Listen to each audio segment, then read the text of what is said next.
So, hi everyone, and welcome to this webinar where we're going to discuss how to prospect using LinkedIn for the oil and gas industry.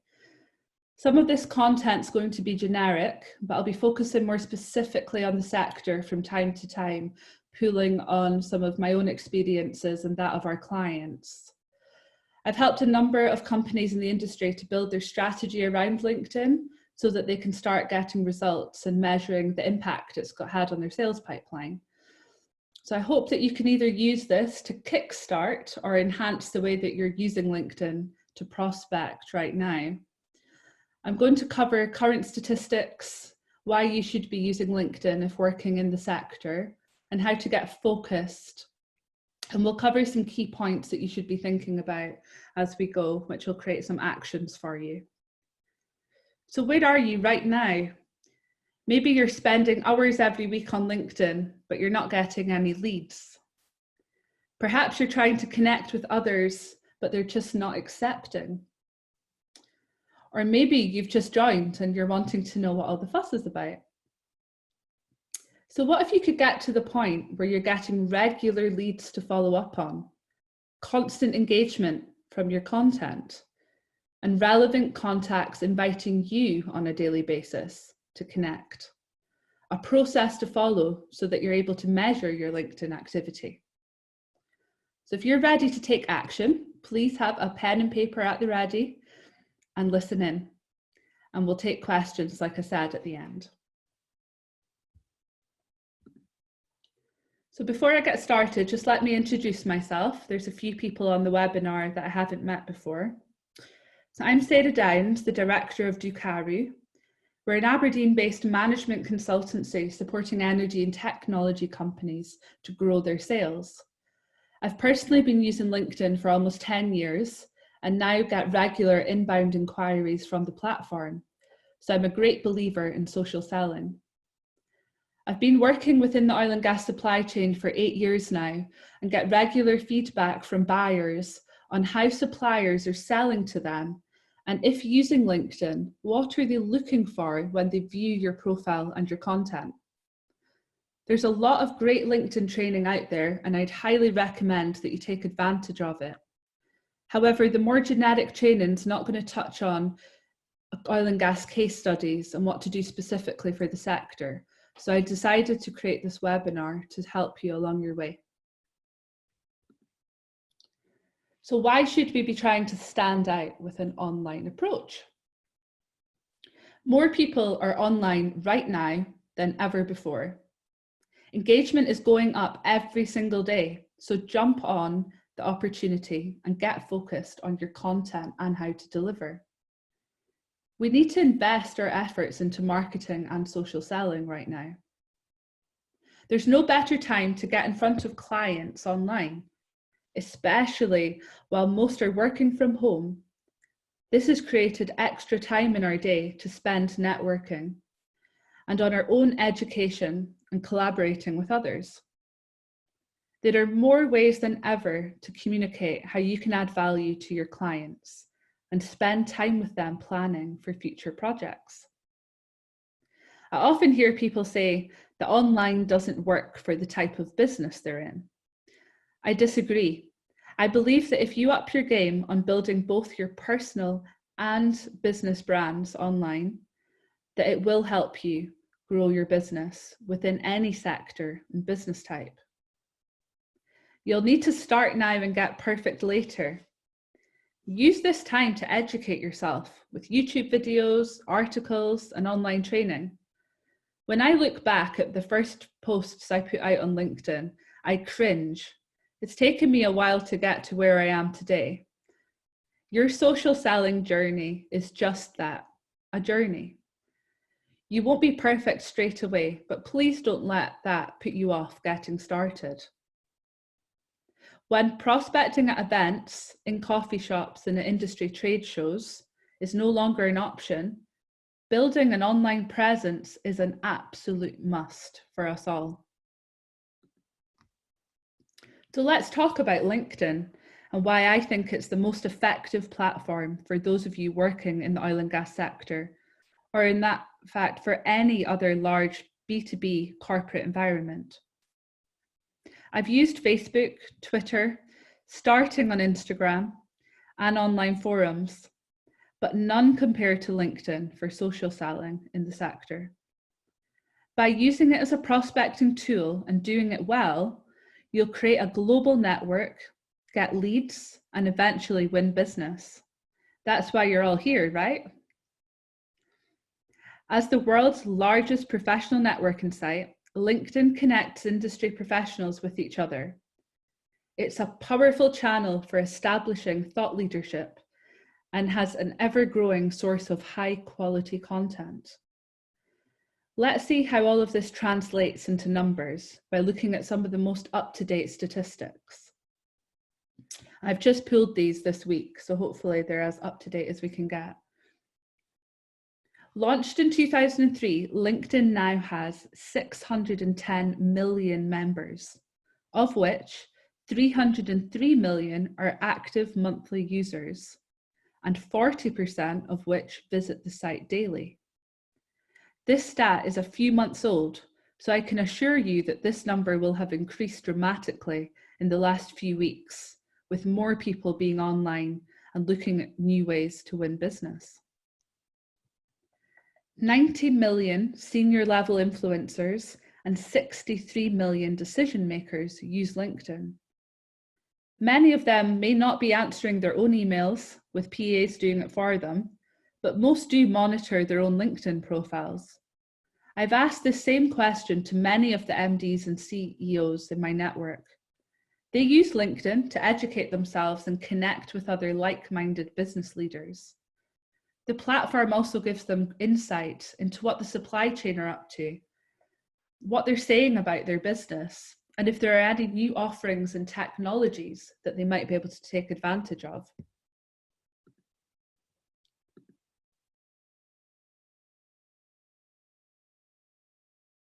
Use LinkedIn. I'm sure that some of these will be on your target list. 46% of social media traffic from B2B company sites is from LinkedIn.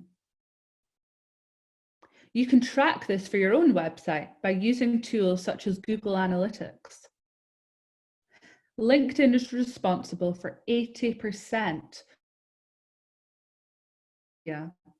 Another reason why investing your time on LinkedIn versus other platforms is a good idea. And lastly, let's talk about content.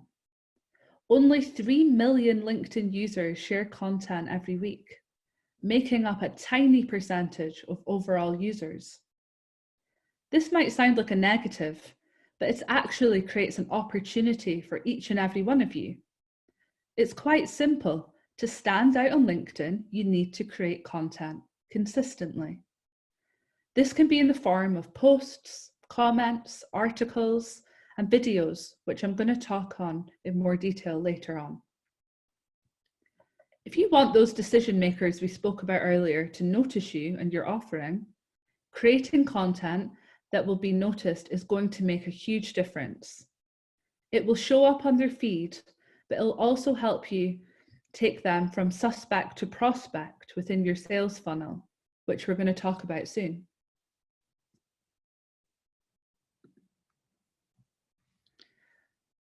So stop wasting time and get focused. I find that many professionals I talk to are spending a lot of time on LinkedIn without any strategy and process around it. Hours of scrolling the feed may add some value, but it's definitely not the best use of your time and can get distracting. Start by diarising your activity on LinkedIn, as you would for other tasks. Separate the time you spend scrolling and interacting on the feed with time you're actively prospecting. I also diarise time for creating content, but getting consistency in your content will grow your following. Without doing this, you risk being distracted by the newsfeed and spending far too much time on there.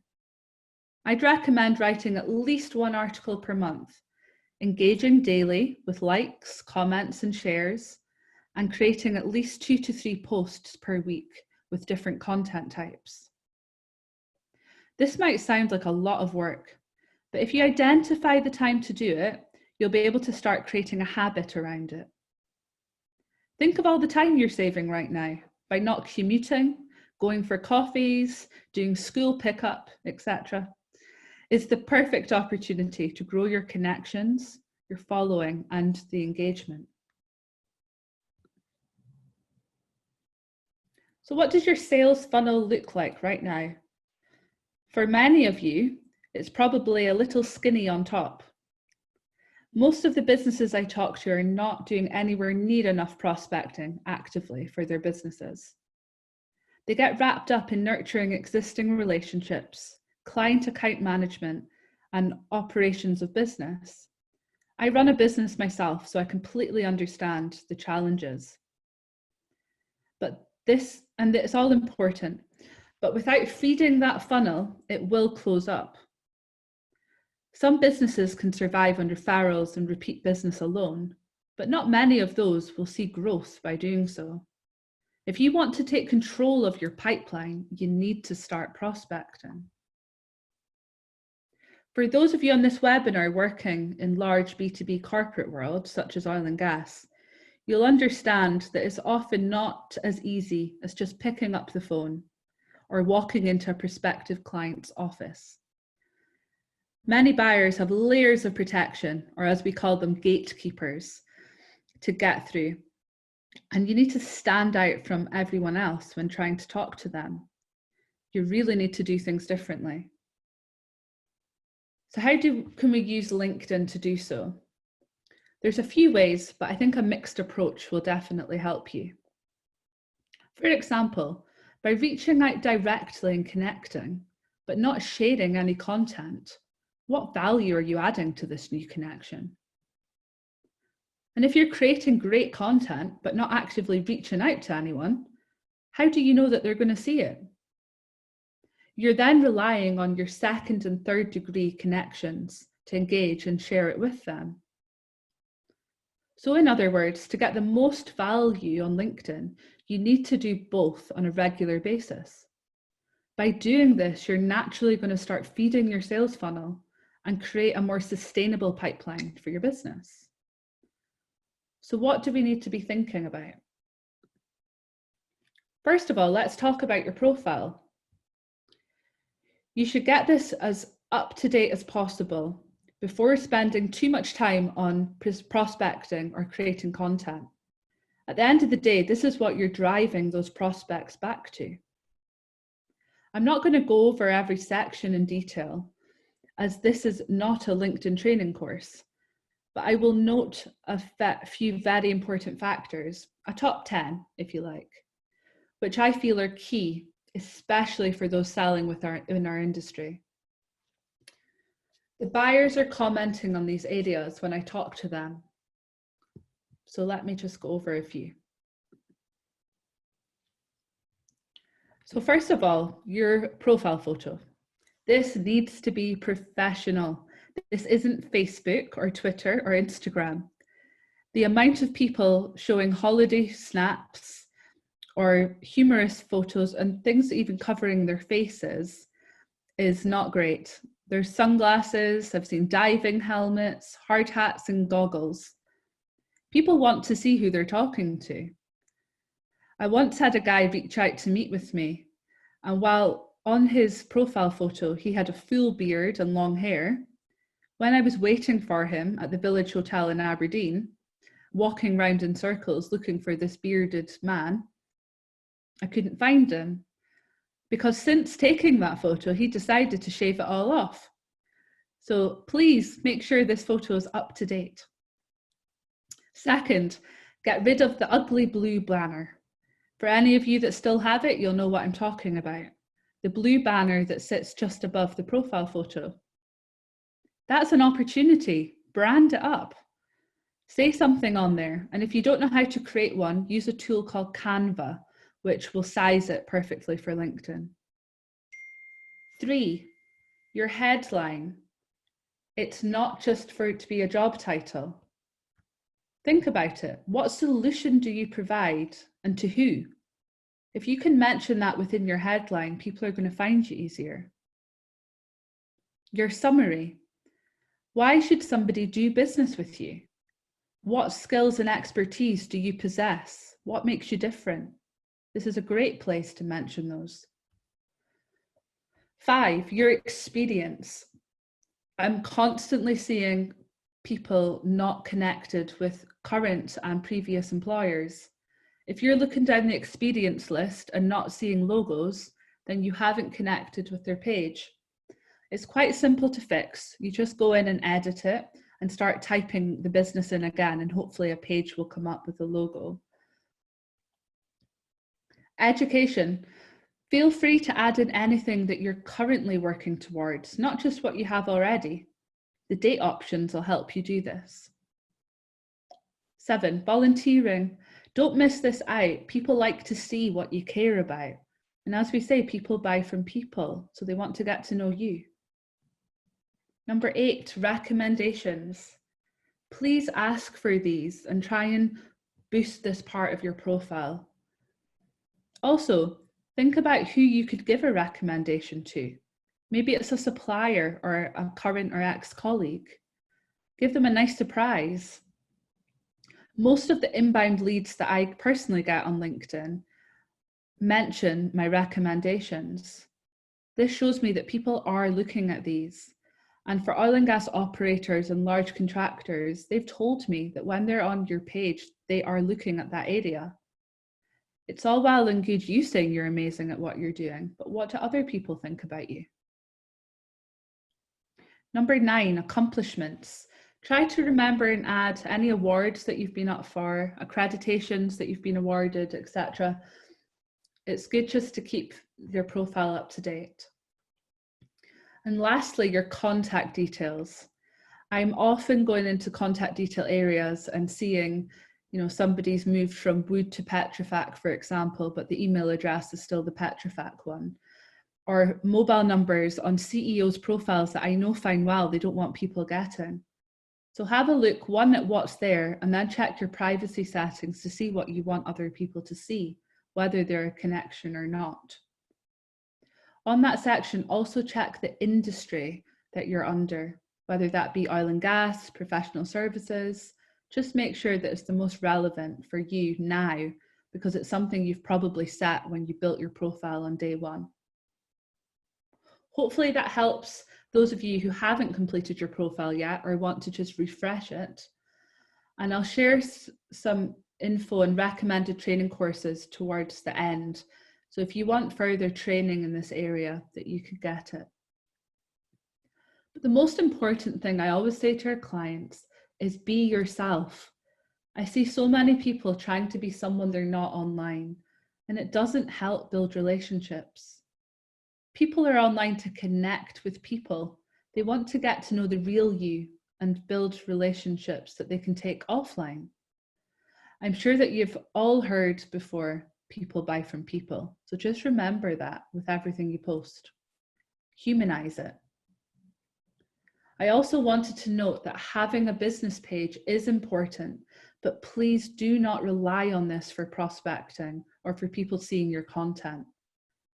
And don't just share the content that continuously goes out from the business page. You won't get anywhere near as much as engagement. You need to create content as individuals. So let's talk about how to target. Once your profile's up to scratch, you're going to want to start running targeted prospecting campaigns. Before we get to the who, I'd like to focus on the how. Please give me a show of hands if you've ever received a connection request that was a blatant sales pitch. You can use the show hand feature or even pop something in the comments. Yep, lots of hands going up. Not surprised there. And just have a think about that. How does it make you feel? For me personally, it's like walking into a car garage with a bad salesman standing at the door ready to pounce. It just puts you off. You wouldn't approach someone at an event and start pitching at them straight away, or I certainly hope not. So why would you do it online? We use small talk face-to-face all the time to help us find a common ground, add value, and test interest. This is exactly how we need to approach our online prospecting. But at the same time, you need to respect how busy people are and how much online prospecting is happening. And therefore, you need to stand out. I usually create a 3-step process with our clients when creating their LinkedIn strategy. 3 steps for prospecting. We've watched client connection rates go up by over 200% by doing this. Let me share a few tips with you. So first of all, when you send the initial connection message, please don't mention your company, your product or service.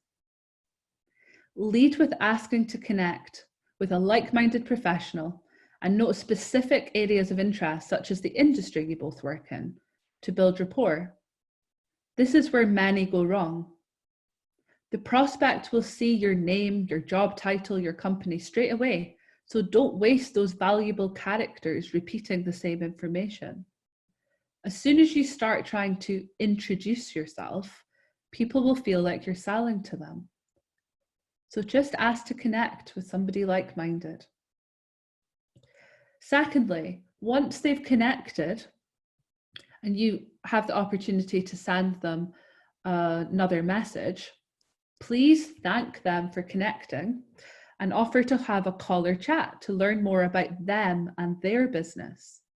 Again, it's still not about you or your business.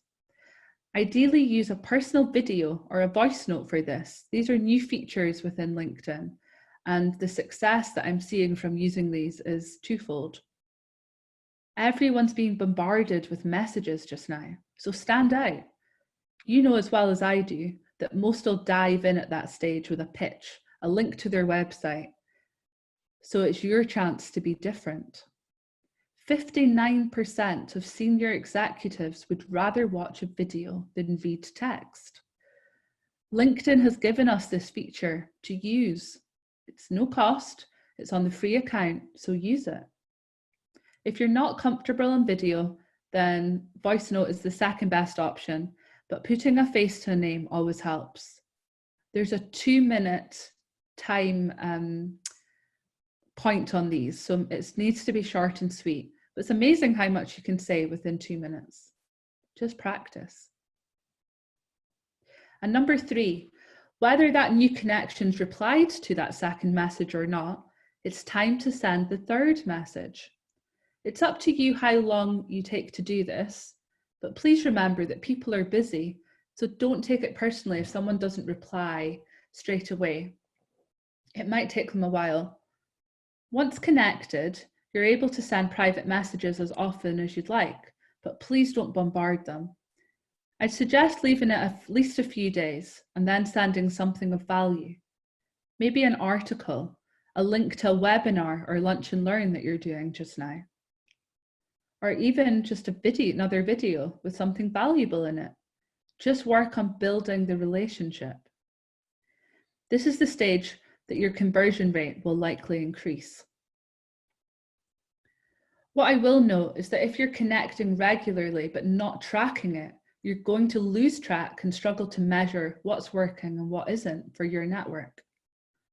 I wouldn't necessarily put this activity into a CRM until you've got contact details and a level of qualification. But by keeping an Excel spreadsheet, you'll be able to track the activity and the connection rates.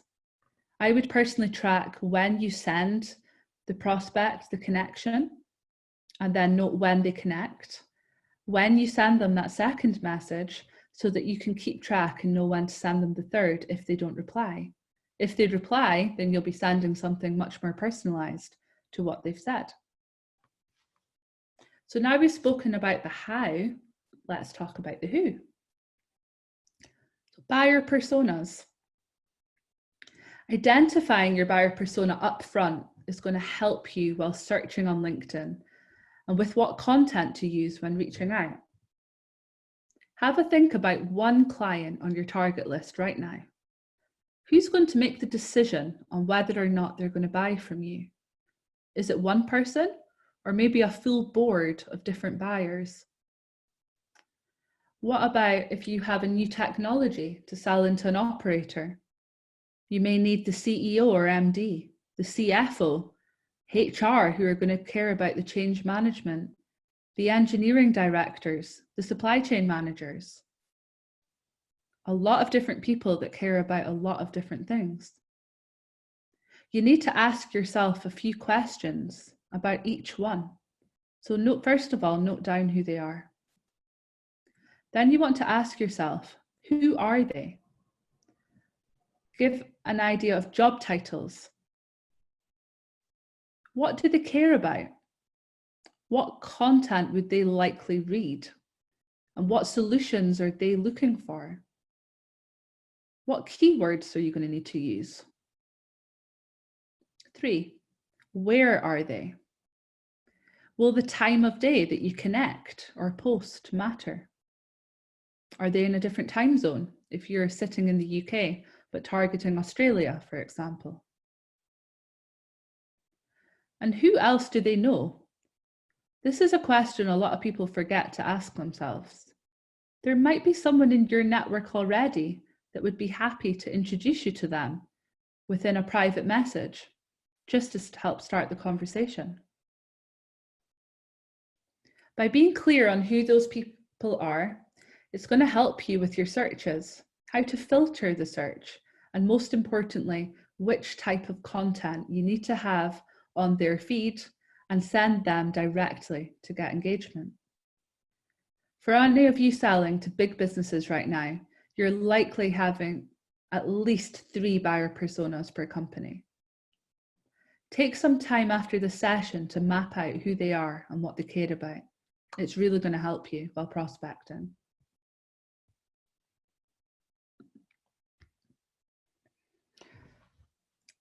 So I'm not going to spend too much time on this point, but I wanted to reinforce it. I know that you're all in business and sales is important, of course it is, but please don't lead with this when prospecting. Focus on building relationships and adding value. The sales will come. If you aim to build a strong enough relationship with someone online that they're comfortable to take it offline, then you're headed in the right direction. We're often told to treat people as we'd like to be treated. However, in sales, I don't believe the same is true. Think about how you like to be sold to, or more importantly, how you like to buy. Are you quick off the mark to make the decision? Do you like to go home and think about it? Do you like to look at least 3 competitors before you make the decision? Maybe the person you're trying to sell to is the exact opposite. So don't make assumptions. Really, we can't predict how others buy or how they like to buy. So I don't focus too much on that. What I do focus on is the relationship. And going back to that, treat people how you would like to be treated.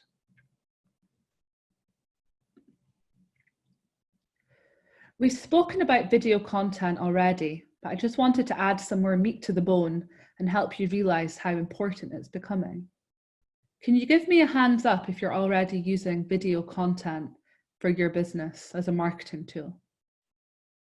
Whether that be on your newsfeed, on your website, within marketing mailers, or maybe you're already sending video within prospects. Okay, so not many of you at all at the moment. Okay, listen to some of these statistics. 81% of businesses use video as a marketing tool, which is up from 63% over the last year. Mobile video consumption is rising by 100% every year. 7 to 8 of people watch online videos every week, and 55% view online videos every single day. I already said it, but I'll say it again. 59% of executives say that they would rather watch a video than read text. 75% of all video plays are on mobile devices. Viewers retain 95% of a message when they watch it within a video, compared to only 10% when reading it in text. And 72% of customers would rather learn about a product or service by way of video. If that doesn't make you want to start using video within your LinkedIn messages and on your newsfeed, I'm not sure what will. This isn't oil and gas specific, obviously, but I can already see a growing impact of video being used in the sector. As I said before, by using those 3 steps we discussed above, where a video is mostly used in the second message, clients are seeing as much as 200% increase in connection rate. Definitely something worth considering for your own prospecting activity.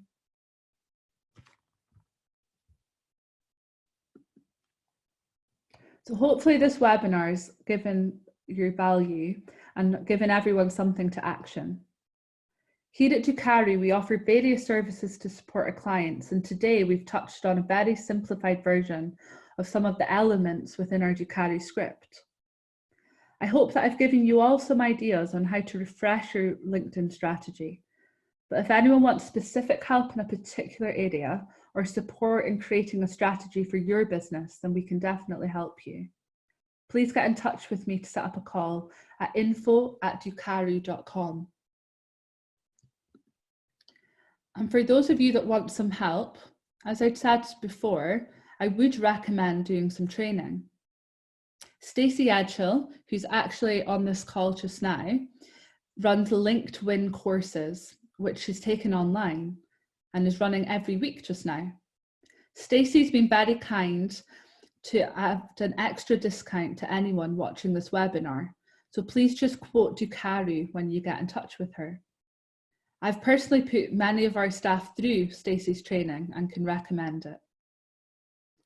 So I'm going to come back to video now, and I thought we could just have a chat between ourselves. And if anyone has any questions on LinkedIn, please let me know.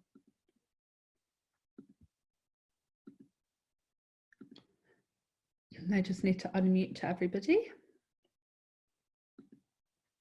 You'll still be able to mute yourselves, but hopefully that'll help.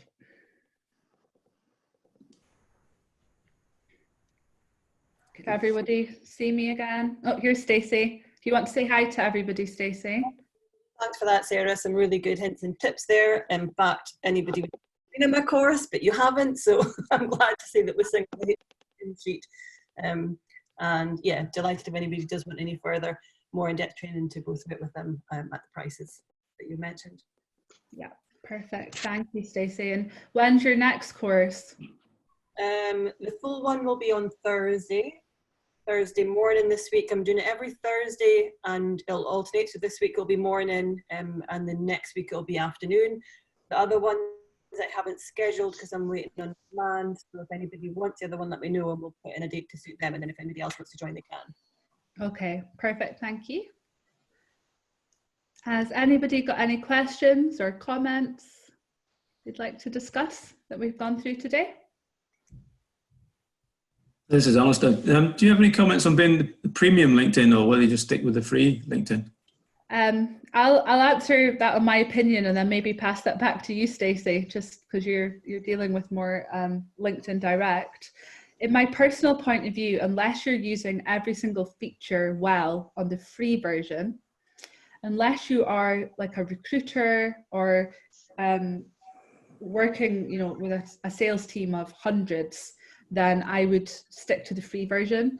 I'm actually using the free version myself. I've gone back and forth over the years, but I think if you use it well, there's nothing stopping you getting return on that. Okay, no thanks. Is there anything you'd like to add to that, Stacey? I concur, if I'm being honest, and currently I'm using the free one as well. I upgrade as and when I need it. I think what I find is that people don't realise the value in the free version, and once they come on the course, or even themselves, once they figure out the amount of value there is, there's so much more to get before you have to consider paying.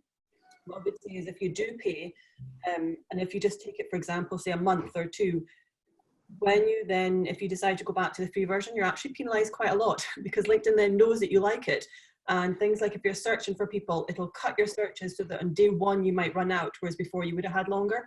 So I definitely do not recommend that anybody upgrades until they're really ready to. Yeah. I know that Kemi, you've had that same question for yourself lately after being on premium for years. Don't know if you want to add to that. Yeah, I mean, I've been on premium since 2016, and I don't actually remember what life was like before that. So even though I don't use the extra features quite as much as I used to, so I used to send a lot of emails when I first started business on my own. It was really good for reaching out to people that I thought would be good to meet up with and kind of prospect. But I don't use it as much, but I'm really apprehensive to get rid of my premium because it's kind of like what Stacey said. I think having been on it so long, I do think that LinkedIn kind of knows, and I'm worried that I will start on the free version and find I can hardly do anything and then go back because I'm on a low rate just now, which they've told me if I get rid of it and come back, I'm going to pay something like 20% more than what I currently pay. But yeah, I'm watching it. I'm going to have to cut it at some point though. Somebody's in the chat. Oh, Karen, you're in the Ukemi camp on that one. So you're sitting on premium at the moment. How much prospecting are you guys doing though, out of interest? It depends what you're wanting to use LinkedIn for. For people on this call, I'm guessing you're looking to prospect on LinkedIn, and other than the in-mail and I guess the search function being a bit tighter on premium, there's no difference. Karen, do I have to unmute you? Sorry. Don't know why you've not unmuted. Philip, do you want unmuted? It must be a setting. Okay. Yeah, well, it is. Yeah, oh no, it's okay. I was just, you said it anyway. I mean, because Kemi and I even had this conversation, and I can't quite give it up either for the same reason. It's just been, I've been doing it for years. Yeah. And but do you use the in-mail, the direct in-mail feature much? Very little actually, because once you connect to somebody, you can connect with them anyway. Yeah. So no, I don't. Okay. You know, there's always just 45 emails sitting there that I can use, but yeah. Any other questions? Hopefully we've answered your question, Alistair, on the premium. Yes, thank you very much. Yeah, no, it keeps just coming up offering you the free month, and I've never been tempted. Yeah. But occasionally, at the end, come about till 3/4 through the month, my search criteria gets limited. Yeah. What are you selling, Alistair? Well, quality management. Okay. So you're going to need to get to fairly senior execs, I'm guessing. To get to very much so, but the size of companies, service is probably going to go into probably engineering manager level or HSQ manager levels. Okay. And then unless it's smaller companies, in which case it is the MD. I mean, we're looking really to try and develop an approach for small startup companies so they don't have to pay the hefty fees for the conventional consultants. Okay. Yeah, so I think, you know, that first message, that connection message, as always, is the most important. If you can get them connecting, then obviously you've got much more opportunity to build that relationship. Whereas if you try and connect and they say no, which is what I get from a lot of people that say, I do loads of prospecting, but nobody connects with me. You know, there's a reason for that. And I think that's when we have to hold the mirror up a little bit and see, well, if what we're doing is not working, how can we change it? And you know, if I received that message, how would I feel about what's said on there? And usually I had a client on Friday going through this, and straight away I read their first message and just went, no, you're doing it all wrong, because straight in there with the link to the website and the company information.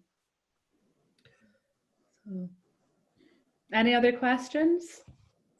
Still got about 15 of you on.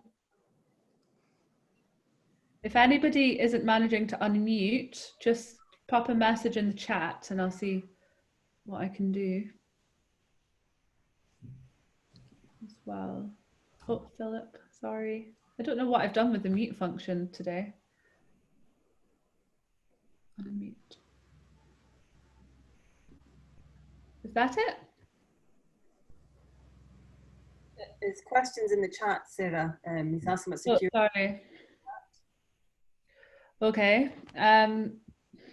It's not something that I've personally heard much about, Philip. I've not had any issues myself, although, well, I mean, are you talking about over the last few weeks or in general? I'm not sure if I'm back on. You are. There we go. Okay, all right. I was a bit stretched up for a while there. I couldn't speak. Yeah. No, definitely had a very, very strange message today from one of my contacts, and I emailed him directly, and he said his LinkedIn account had been hacked for the second time. Oh, wow. Yeah, for the past year or so, I've definitely had more of those. I think you've got to be very careful what you click on. Yeah, especially about an opportunity. That's quite a common one. Yeah, there was a file attached to it to open, and obviously don't do that. But he said there was a two-stage security or authentication. Yeah, I had never heard of that before, so I was just wondering if you knew what that was. Go to your settings. You should find it in the privacy settings. Okay. They've moved it. Stacey, do you know? Yeah, no, it's definitely in settings, and it's definitely under privacy. And what I do recommend to people is to change your password on a regular basis enough that you can manage, because that's how the accounts are getting scammed. I have noticed an increase as well, probably about one a week for a while, but it seems the last 2 weeks, touch wood, I don't know where the hackers are, but they're obviously not hacking my connections accounts right now. But I was getting them on a very regular basis. So yeah, the advice is to look at the two second factor authentication and change your password, especially if you've been using one for a long time, which a lot of people do, because LinkedIn doesn't prompt you to change your password. Yeah. And there's some people that, you know, like you, like me, that might have set up their accounts over 10 years ago and have never changed their password. So I'd probably recommend that you go and change it and use a mixture of letters and words. Before, you know, you would just use one word and that was fine, but mix it up a bit. Yeah, I think it's like anything with passwords, isn't it? Same rules apply. But it's, yeah, the two-factor authentication, I think if that's available, we should definitely be using it. It's definitely on my LinkedIn account, but the feature came out a good few years ago now. I did it straight away. Okay, I'll take a look. I might have it, but I'll take a look and see. But I think it's pretty poor from LinkedIn that I'm not being a little bit more vocal about that. You know, we all know about it on Facebook and these types of platforms, but I've never ever heard of it until today, that it's a problem on LinkedIn. So, okay. So Claire Coots is asking what the opinion on LinkedIn Navigator is, and on mute because husband's on a call. That's fine, Claire. So I think, again, it comes back to what your activity is. Like, what are you using LinkedIn for, and how much time and energy and resource have you really got to put into it? I think for companies with massive teams, it's good because you can track. So I spoke before about, you can do loads of prospecting, but if you're not tracking it, you're going to lose track, and you're going to struggle to measure it. So I think if a company wants to invest in the different premium packages, it's probably got a lot to do with the tracking and managing to measure the impact. But there are ways of doing that without paying. Like I said before, Excel spreadsheets work quite well. So yeah, it kind of depends on, I guess, what you're using it for. I think for recruitment companies, the paid version for the recruitment guys, not Navigator, it's different, but that is, it's great to add a lot of value. But for most of us in sort of small business, I don't really see why you would need it. Stacey, do you want to add anything there? No, it pretty much is what we said before, is really that there's so much value in the free version that before anybody should consider looking at any of the Navigator, whether it's sales or business or obviously the recruitment ones, that just find out what you can get out of this first of all, because there's so much more. And then if you do need to upgrade, you really need to look at what it is you're looking for so that you're getting the right one. Unfortunately, you can't have more than one. So whether it's the business one or the sales one, it's to understand which one you're going to need more. For me personally, they both come with unlimited searches, and if I'm upgrading, that's usually what I'm looking for. So But the search, being able to filter, like I've noticed even in the last 6 months or so, what LinkedIn's allowing you to filter on a free account is getting less and less. And so I think some people, you know, that want to do Boolean searching, and, you know, which I won't go into right now, but I'm sure Stacey covers it in our training course. You know, there's ways to search more efficiently, and that is starting to get a bit harder on the free versions. But I think as long as you're clear on who that buyer persona is, you're still able to use the free version. But if you know, you need to take some time and really figure out who are your targets, not just the companies, but the people within those businesses as well. And just the more clarity you can have before you start searching, the more effective your searches are going to be.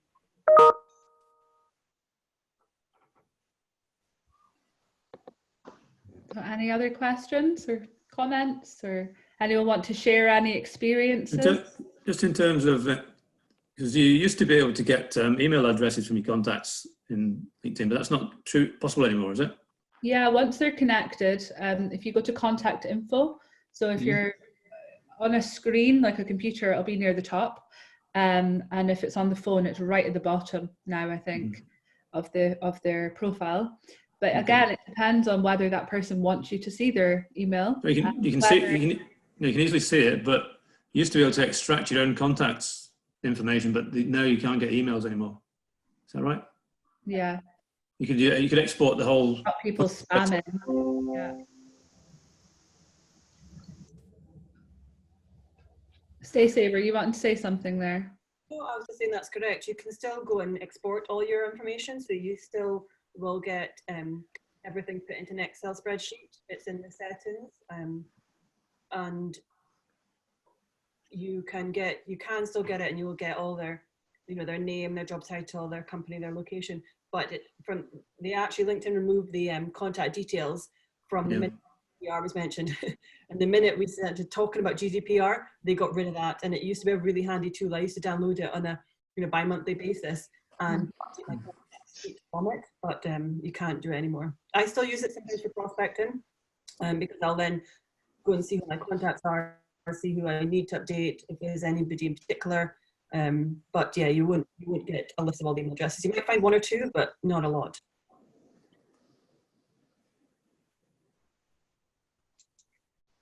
Yukemi said if you're getting email addresses, it's because the user has opted not to include it. Oh, other way around. Not getting them. Yeah. But even on the contact details, you know, they can hide their email address if they want to.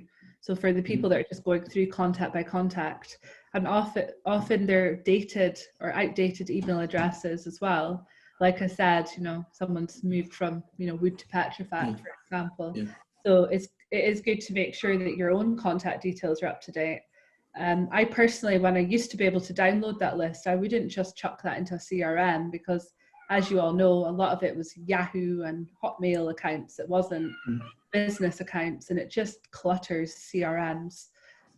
So I'm actually not, personally, I'm not overly fussed about them removing that function for the download, because I think, you know, just people were just spamming and the bounce rates were through the roof because, you know, it wasn't an email address that was current. Okay. Any other questions? I know where some of you will be needing to shoot off into other meetings or calls shortly. Yeah, very quick goodbye. Thank you very much, and I'll speak to you soon. Okay, thanks, Stacey. Bye. Thanks very much, Sarah. That's been very useful.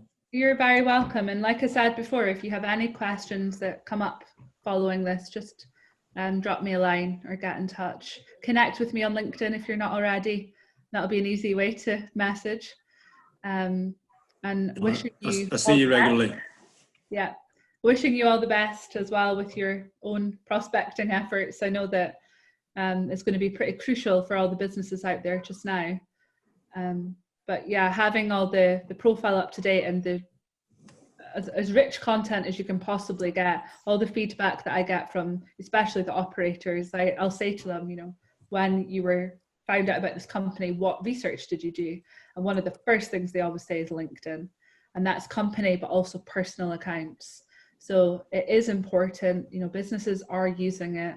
The supply chain guys are using it even when trying to identify suppliers. So a lot of people focus on FPAL and other profiles, but actually your LinkedIn profile is key. So yeah, sorry, my little boy nearly just ran in the door there. So yeah, I hopefully that's helped everyone, and just get in touch if you need anything else.